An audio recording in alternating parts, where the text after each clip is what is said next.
पढ़ेंगे type number चौथा आपका जो है, जब कोई वस्तु कम या अधिक में बेची जाए। जब कोई वस्तु कम या अधिक में बेची जाए, देखिए क्वेश्चन आपका शो कर रहा होगा स्क्रीन पे। क्वेश्चन क्या है कि एक व्यक्ति अपना सामान 10% लाभ पर बेचता है। एक व्यक्ति अपना सामान 10% लाभ पर बेचता है, मतलब क्या है, 100 तो रहा होगा, 10% लाभ लेगा तो उसका वस्तु का दाम क्या हो जाएगा, 110% हो जाएगा। कहता है कि यदि वह 15% लाभ पर बेचता, अगर 100 के जगह पर वह 15% लाभ लेता तो हम क्या करते, 115 कर लेंगे। देखिए क्वेश्चन क्या है कि जब कोई व्यक्ति जो है 10% लाभ पर बेचता, उसके जगह पे अगर वह 15% का लाभ लेता तो उसे क्या होता, 200 रुपये अधिक मिल जाते।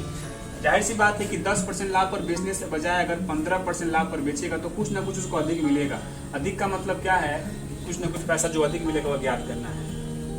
देखिए यहाँ क्वेश्चन देखिए कि 10% लाभ था, 15% कर लिया, मतलब लाभ बढ़ाया कितना, 5% बढ़ा दिया, और 5% उसने लाभ अधिक लिया और पैसे में कितना लिया, 200 रुपये अधिक।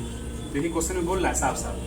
क्वेश्चन कहता है कि एक व्यक्ति अपना सामान 10% लाभ पर बेचता है, यदि वह 15% लाभ पर बेचता तो 200 रुपये उसको अधिक मिलते। तो 10% लाभ पर बेचता था, अगर 15% लाभ पर बेचेगा तो 5% एक्स्ट्रा ले लिया, 200 रुपये उसके अधिक हो गए। तो यहाँ से क्या होगा, 5 एकम 5, 5 चौको 20, ये हो जाएगा 40, यानी 1% का मान 40, तो 100% यहाँ 2 जीरो बढ़ा के 100% का मान ऐसे निकाल सकते हैं, 4000 रुपये होता है। ठीक है।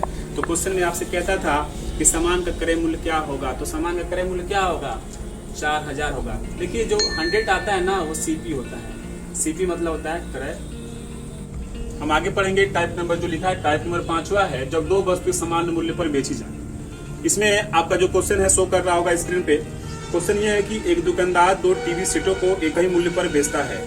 एक दुकानदार जो है 2 टीवी सेटों को एक ही मूल्य पर बेचता है और एक पर उसे 20% का लाभ होता है, दूसरे पर उसे 20% की हानि होती है।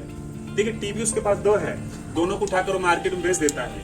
एक पर उसने 20% का लाभ लिया, दूसरे पर उसे 20% की हानि हो गई। तो क्वेश्चन कहता है कि तो बताइए इस सौदे में उसे कितने % का लाभ या हानि हुआ। पहले बात आप समझ लीजिए ध्यान से कि जब कभी भी एक ही प्रतिशत बराबर लाभ होगा और एक ही प्रतिशत हानि होगा, मतलब अगर 10% का लाभ होता है और 10% की ही हानि होती है तो इस तरह के कभी भी सौदे में लाभ नहीं होता है, सदैव आपको हानि होगा। आप इसमें कभी ये मत सोचिएगा कि लाभ पर हम ऑप्शन डाल दें, हमें क्या करना है, सदैव हानि ही बनाना है। हानि प्रतिशत होता है तो क्वेश्चन इसके लिए फार्मूला होता है कि x गुणे x बटा 100, या दूसरा मेथड ये भी कह सकते हैं कि x² बटा 100। देखिए क्वेश्चन में कहता है कि 20% का लाभ होता है, यानी x का मान क्या है, 20 है, और फिर उसे 20% की हानि भी होती है, वह भी यूनिट 20 ही है। तो इसीलिए हम क्या कर सकते हैं, 20 2 बार है तो 20 लिख करके उस पर पावर ऐसे लगा सकते हैं, 2 बार बट्टा हो जाएगा 100। इसका मान होगा 20 का वर्ग होता है 400, बट्टा हो जाएगा 100, ये से कट जाएगा, इससे कट जाएगा, मतलब 4 हो जाएगा, और हानि होगा इसमें 4%। हम पढ़ रहे हैं टाइप नंबर 5वां, जब दो वस्तु समान मूल्य पर बेची जाए। ये क्वेश्चन आपका है। हमने इसमें एक प्रश्न आपको बताया साधारण कि कितने % का हानि होगा, लेकिन इसी क्वेश्चन का दूसरा रूप जो है हम आपको बताना चाहते हैं। वो क्वेश्चन आपकी स्क्रीन पे दिख रहा है। क्वेश्चन आपका यह है कि एक व्यक्ति ने 2 साइकिलों में प्रत्येक को 1200 में बेचा। 2 साइकिल उसके पास है, उसको दोनों को उठाकर उसने क्या किया, 1200 रुपये में बेच दिया। एक पर उसे जो है 25% का लाभ हो गया और दूसरे पर 25% की हानि हो गई। तो आपको पता है कि जो भी आंसर आएगा वो हानि होगा। मान लीजिए 10%, 5% प्रकार का हमें हानि हो गया, तो यहाँ पे क्वेश्चन ये कहता है तो अब आप बताइए कि अगर 4% की हानि हो गई तो ये 4% जो है उस 1200 का कै रुपया होगा, मूल्य बताना है। यहाँ पे मूल्य कितना होगा, जैसे क्वेश्चन को सॉल्व करिए। क्वेश्चन कहता है कि एक व्यक्ति ने 2 साइकिलों को 1200 में बेचा और उसे एक बार 25% का लाभ हो गया, दूसरे 25% की हानि हो गई। तो देखिए सेम होगा तो वही फार्मूला है, 25% का लाभ हो गया और 25% की हानि हो गई, दोनों सेम है। बटा ऐसे 100 कर लीजिए, जो हमने फार्मूला पढ़ाया था x² बटा 100।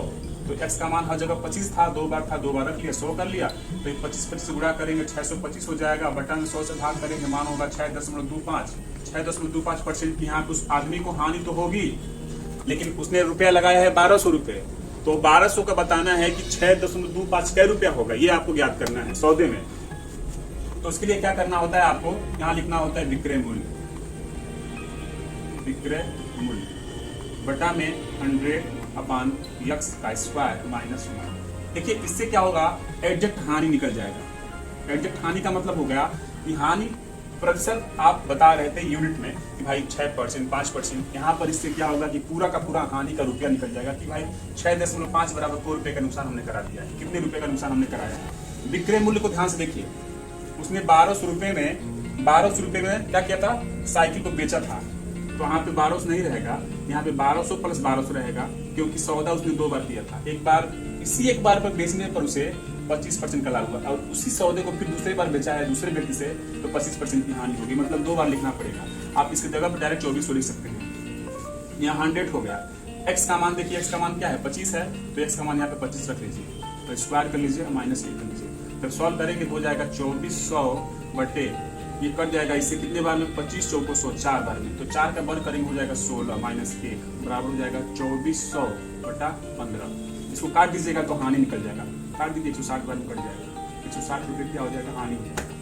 15 से 240 में भाग करिएगा 2400 में, 160 बार में कटेगा तो 160 रुपये का हानि हो जाएगा। अब बताइए उसको कि 1200 रुपये मतलब 2400 रुपये का जो वस्तु था, उस पूरे सौदे में हमें 6.25% का हानि हुआ है।